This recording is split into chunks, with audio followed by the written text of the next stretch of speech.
Olá, pessoal.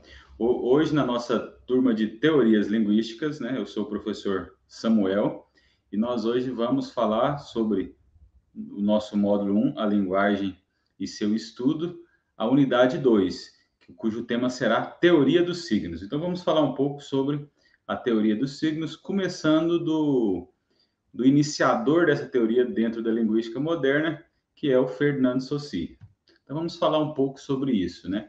Então, primeiro, no que consiste a atividade linguística? Quando nós pensamos na ideia de uma disciplina, como no caso da linguística, que estuda os fenômenos da linguagem e o fenômeno da língua.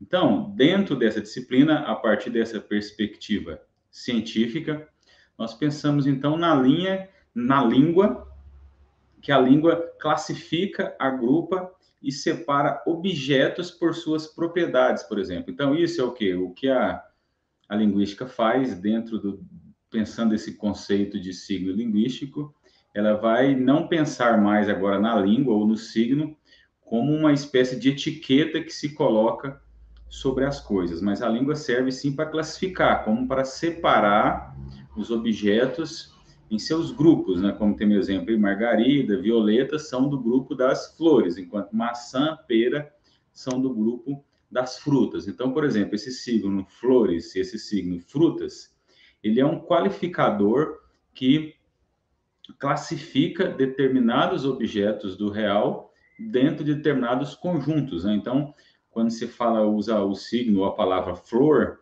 você não traz todas as características específicas de uma dada flor, mas você traz toda a ideia do conjunto. Então, a língua não só nomeia as coisas, mas ela classifica, separa, ela define uma certa realidade. Isso por quê? Porque a atividade linguística, né, é uma atividade simbólica, o que significa que as palavras criam conceitos e esses conceitos ordenam a realidade. Por exemplo, quando nós pensamos nesses dois signos aí, pitaia e tomate. Então, pitaia estaria dentro da categoria das flores, né? E tomate da categoria das frutas. Mas, no entanto, na nossa realidade, né, digamos assim, do dia a dia, a pitaia, apesar de que cientificamente ela é uma espécie de flor, nós a tratamos e a consumimos, na nossa realidade ela funciona como fruta, enquanto que o tomate, por exemplo, que é uma fruta cientificamente, na nossa realidade, funciona como uma verdura que nós usamos em saladas e por aí. Então, tá vendo? Então, a realidade e a forma como classificamos as coisas a partir do signo linguístico, a partir da linguagem, nem sempre são a mesma coisa. Então, a língua, ela recorta o nosso mundo. Nós classificamos e ordenamos o mundo a partir da nossa língua. Então, continuando, né?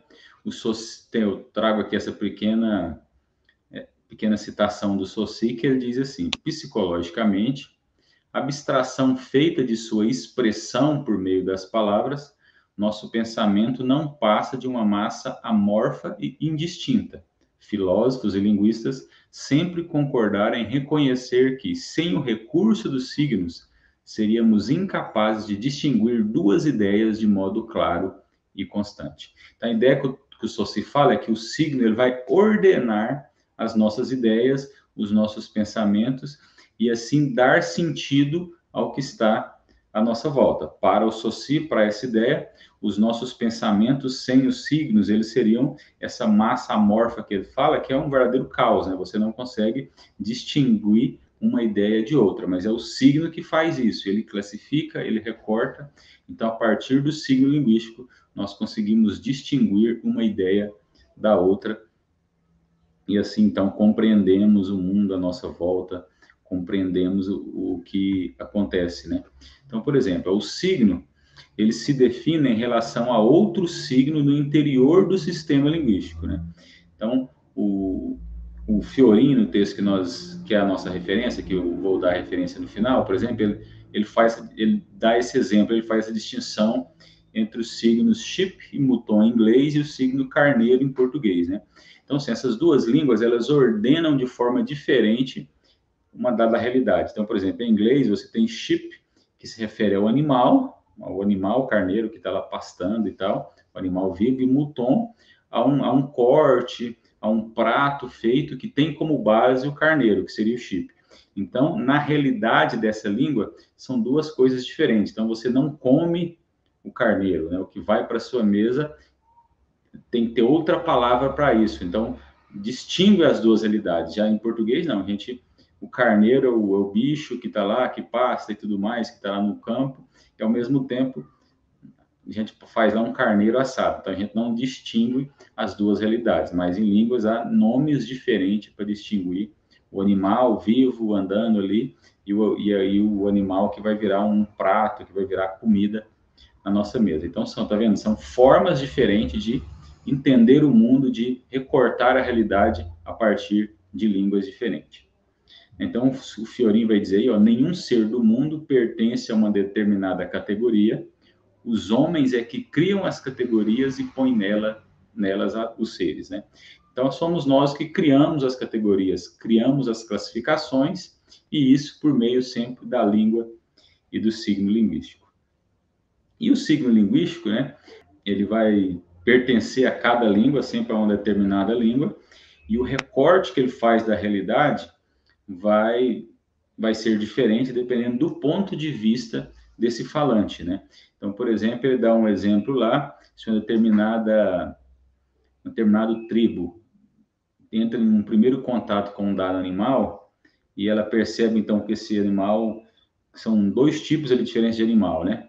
Digamos assim, aí um é mais arisco e morde, outro não, outro é menos arisco, não morde, então ele vai classificar, por exemplo, vai criar nomes diferentes para aqueles animais, então um desses nomes tem essa ideia, que esse animal morde, o outro não morde, e por aí em diante. Então, nós criamos os nomes, criamos os signos também, nós, assim, em termos de uma comunidade linguística, né, ninguém cria um signo sozinho, como a gente vai ver, o signo é de uma comunidade, é de um povo que detém aquela língua.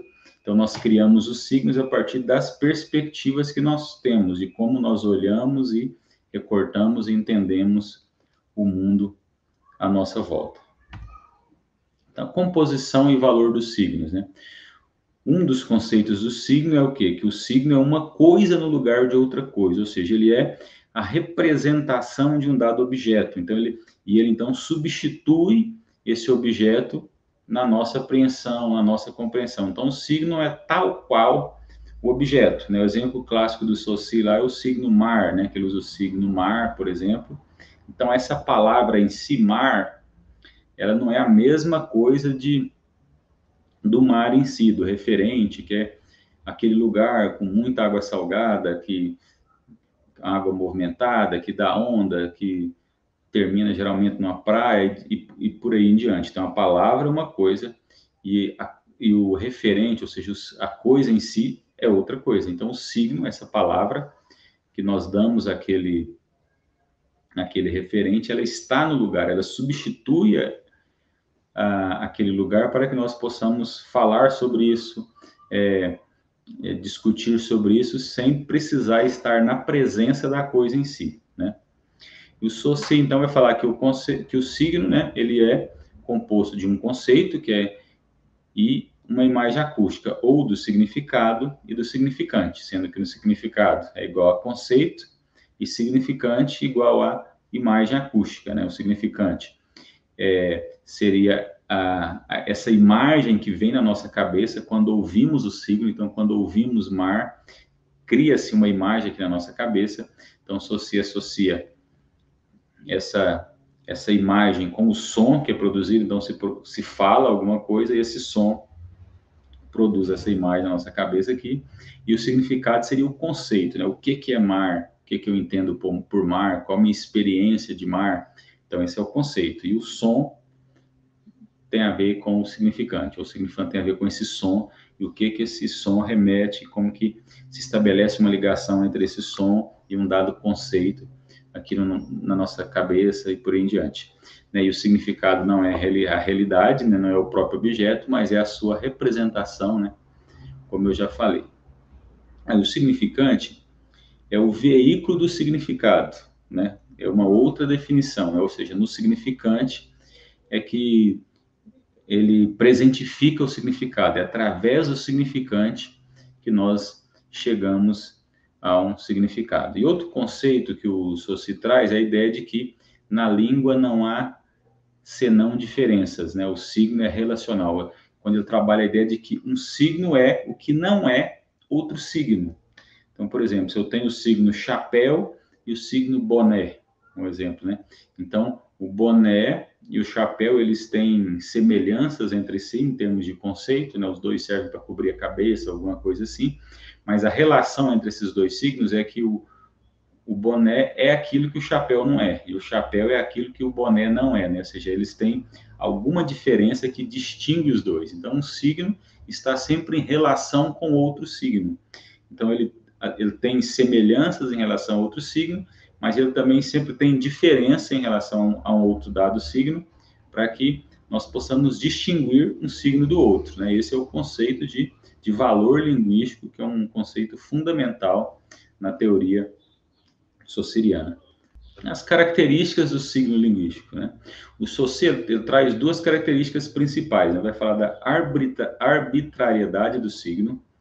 Então, esse conceito de arbitrariedade do signo, então, é essa questão de que não há essa relação necessária, ou seja, entre o som e o objeto em si, o referente em si. Ou seja, não há nenhuma lógica que liga esse som mar ao mar em si, apenas uma convenção social, né? Como eu disse, num dado momento da história da língua, se convencionou que esse som iria se referir a esse objeto, a esse referente em si. Então, essa é a questão da arbitrariedade, né? Não há uma relação lógica entre o som e o conceito ou referente em si. É isso também que permite que, num dado momento da língua, ocorra algumas mudanças linguísticas, né? Ou seja, palavras mudem de sentido, justamente porque não há uma relação necessária entre o sentido ou o referente e o significante em si e o som em si, né? Então, esse é um dos conceitos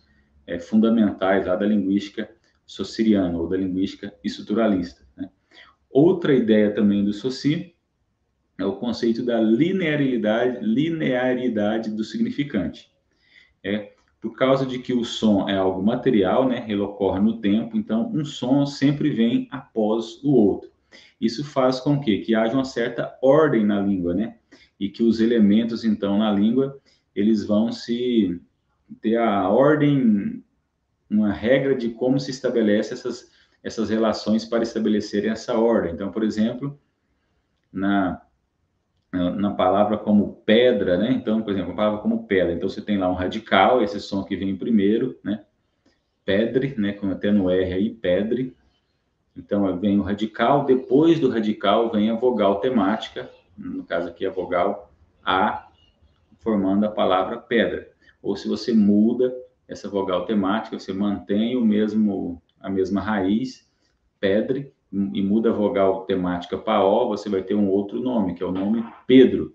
Então, por aí diante. Então, ou seja, essa linearidade do significante, que sempre vem um elemento após o outro.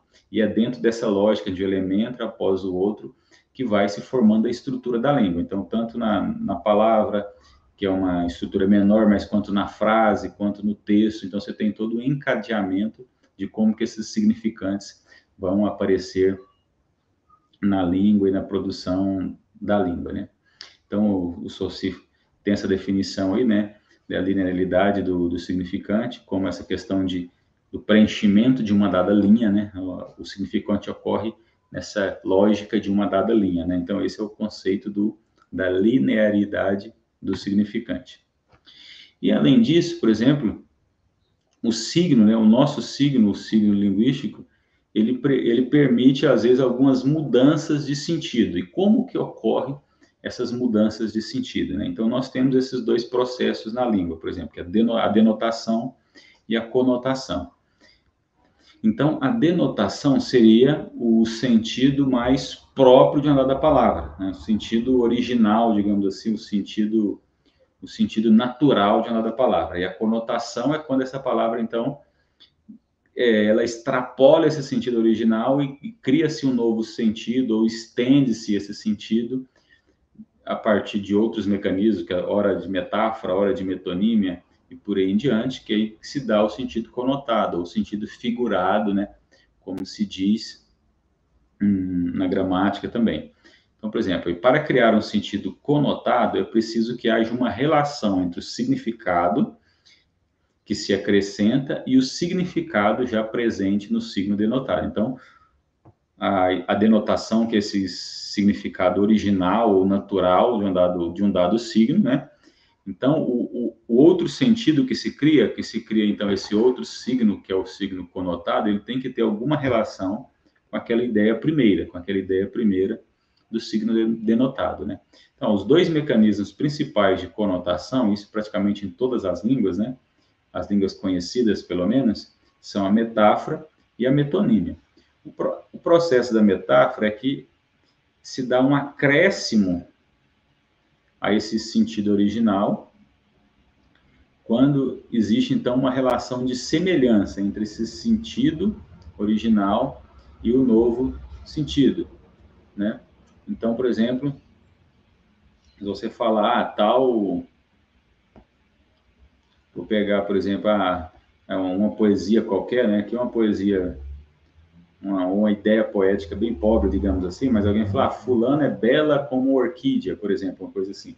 Então, está esse sentido em que se atribui um dado sentido a algo, a uma pessoa, por exemplo, em relação à flor, ou chamar aquela pessoa de ela é como orquídea, por exemplo, é porque há você estabelecendo uma relação de semelhança entre essa pessoa e a orquídea, por exemplo. Então, a metáfora se dá por essa relação de semelhança entre um signo e o outro signo.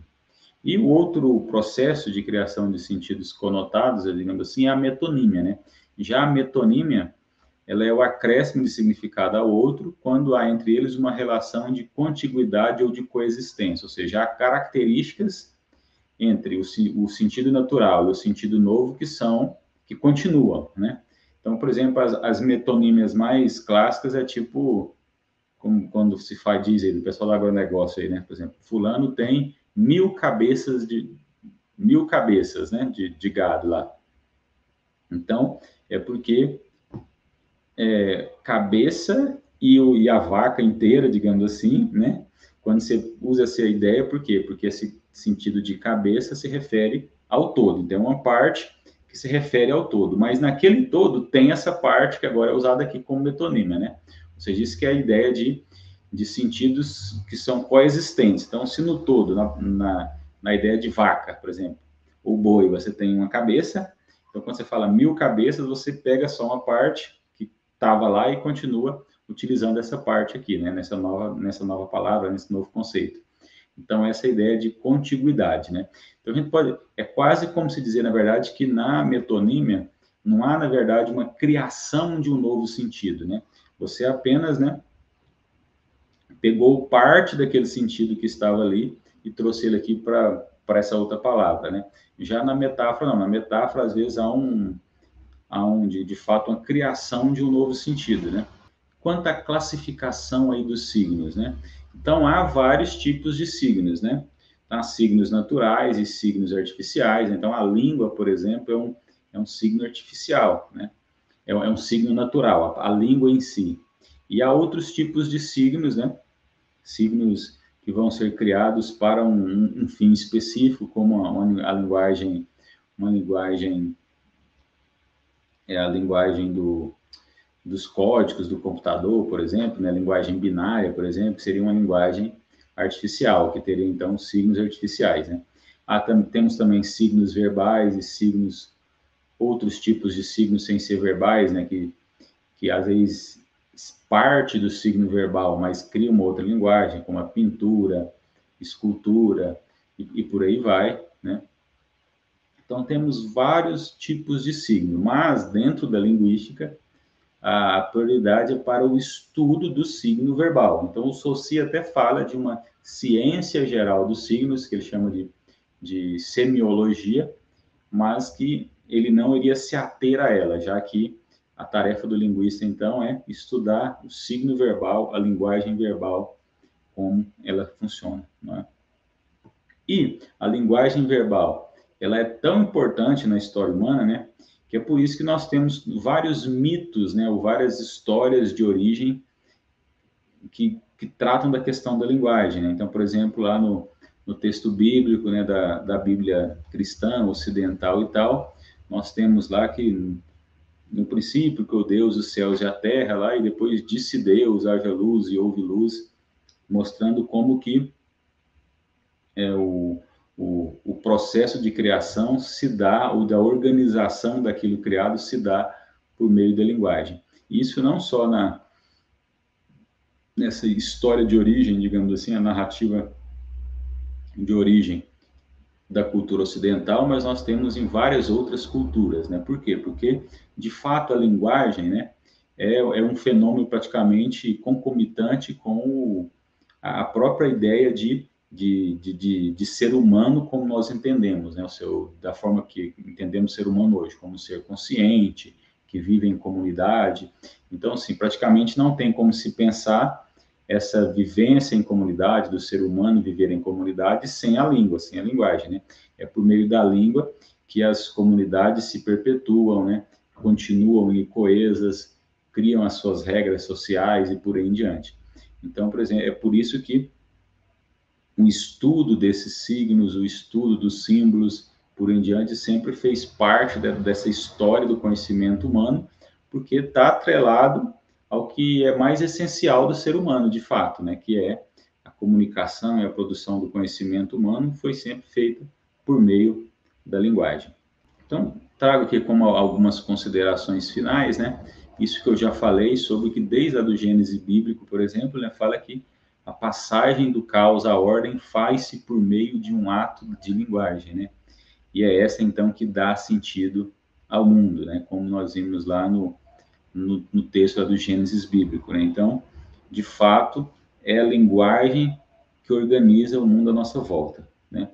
Então, o que todos esses textos míticos, mitologias nos querem mostrar, né? E que os estudos linguísticos também, de certa forma, demonstram isso também, é que esse poder criador da linguagem, né? Que dá ao homem a capacidade de ordenar o mundo, categorizá-lo com signos. O homem cria o universo de sentido, né? Não existe relação de sentido, dar significado às coisas sem o signo. É o signo que nomeia, classifica, distingue um objeto do outro e a partir disso, então, nós temos um mundo ordenado, um mundo que é classificado, que é ordenado, que lhe é atribuído sentido sempre por meio da linguagem. Então é isso, pessoal. Espero que vocês tenham aprendido um pouco, então, sobre a teoria dos signos, especificamente, nesse caso, a teoria dos signos de Fernand de Saussure, lá no curso de Linguística Geral, no que depois foi denominado de estruturalismo linguístico. Então, até mais, até a próxima.